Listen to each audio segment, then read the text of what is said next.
Good afternoon, everyone. Today we are going to see about the topic the impact of disaster and development projects.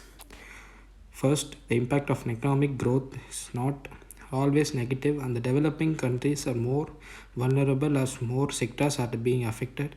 Moreover, regions with low social capital may also have the weak economic structures, thus experience difficulties in securing adequate resources due to the damages from the natural disaster.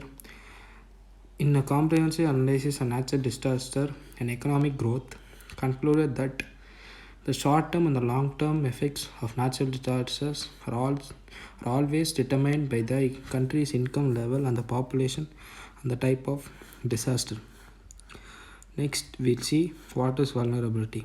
Vulnerability in this context can be defined as the diminished capacity of an individual or a group of to anticipate the cope up and resist and recover from the impact of natural and man-made hazards.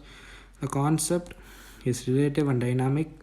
People differ in their exposures to the risk as a result their social groups, gender, ethnic or their identity, age or other factors. Vulnerability may also vary in several forms like poverty and many housing is unable to withstand an earthquake or a hurricane or lack of preparedness.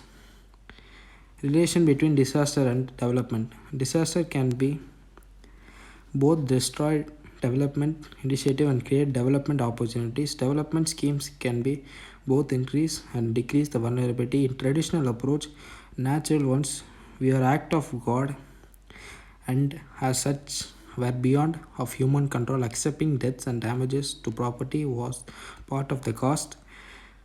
Most development plans was designed without the consideration for the effect disaster would have on community plans and vice versa.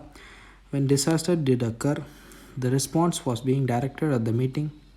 In traditional approach to the disaster, the attitude was a disaster typically natural one. And next, the impact of disaster on development programs, loss of resource, interpretation of programs, negative impact on the investment climate, distribution of the non-formal sectors, political disciplines. Thank you.